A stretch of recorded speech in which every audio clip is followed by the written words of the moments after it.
Hello everyone, my name is Vina Yunita Rahma. I am from Factual and Discursive Reading Class C. In this video, I will review a book titled The Picture of Dorian Gray, written by Oscar Wilde. Before we go to the summary of the book, here is some information about this book. The title is The Picture of Dorian Gray. It's written by Oscar Wilde. It first published in 1890 and the full version was published in 1891. There are so many publishers that published this book, but in this video I will review the book that published by Oxford University Press.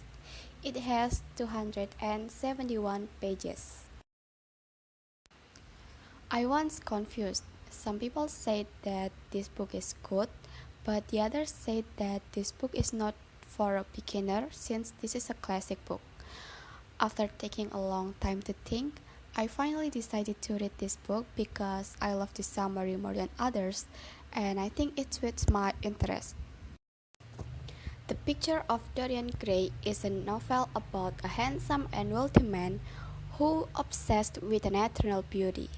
This book is about art, youth, beauty, and the darkness of upper-class society. This book begins when a famous painter named Basil Hallward paints a gorgeous young man named Dorian Gray. Dorian liked the painting, and then they become friends. Dorian keeps coming to Basil's place.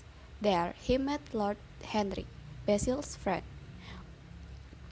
When Basil finished the painting, Dorian says that the painting is beautiful. He couldn't believe that he is that beautiful. Lord Henry says that beauty is not eternal. Dorian keeps thinking about it and then he cried. He feels jealous because of a picture doesn't age, but he does. Dorian falls in love with Sibyl Vane, a famous actress that amazes him with her action.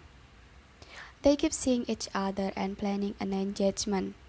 Overcome by her emotions for Dorian, Sibyl decides to quit acting, wondering how she can pretend to love on the stage now that she has experienced the real thing with Dorian. Dorian, who loves Sibyl because of her ability to act, cruelly breaks his engagement. Sibyl feels sad. She feels betrayed and empty that she kills herself. Dorian realizes that the cause of her death is him. He keeps blaming himself for this. Henry tells Dorian that this is not his fault. This is an artistic moment. Still, Dorian feels guilt as he looks at the painting of him. The picture becomes uglier as the result of his sin. Henry gives Dorian a yellow book that leads him in a very problematic life. The innocent Dorian slowly turned to the sinful Dorian. Scandalous news about him kept spreading in London, but the society still accepts him due to his young and beautiful face.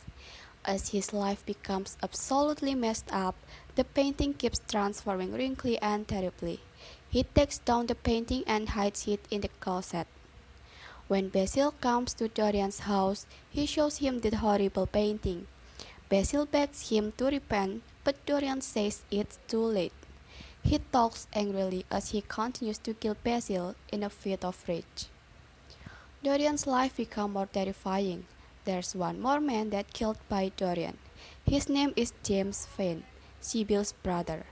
After accidentally killed him, Dorian feels safe, but he also wants to change his life. The only thing in his brain is just that he destroyed the painting means destroy the past. He stabs the painting with a knife. There heard a frightening cry and a loud crash. The house was all dark. There hanging upon the wall a splendid picture of a gorgeous young man. Lying on the floor a dead man in evening dress with a knife stabbed on his chest. An old withered and wrinkled man that known as Dorian Gray. I like the setting of the story that takes place in London in Victorian era. I just love it because I can imagine how beautiful the society was. Like the town, the gown, the people. I just love the classic vibes in this book. And then there goes the plot. The author wrote it well and made it easier for me to understand the time I think he added so many details that make this book long, but the details let my imagination so that it's easier for me to imagine the scenario. I can say three men in this book, Basil, Lord Henry, and Dorian, are dramatic in different ways, and I love them for that. I love the way the author described Basil's character. He didn't mention that Basil is a sensitive, thoughtful, or even wise. He just let us decide the characters of Basil. Maybe the other readers have the different opinion with mine, but for me, that's all what I can conclude from reading the book. I hate Dorian's inconsistency of living his own life. He keeps depending his life on Lord Henry, which leads him to the destruction.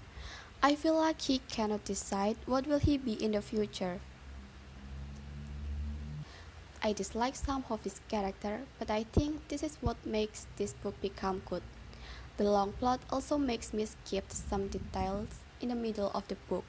The author described the story well, but I think it's too detailed. Then, the way Sibyl fell in love with a man that she never known his name before sounds unbelievable for me. Thinking about how she destroys her own career because of a man was so upsetting. But once again, I think this is what makes this book good.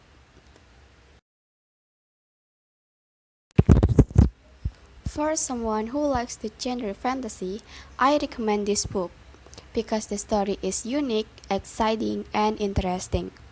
This book has a neat plot and details that won't make you confused while reading.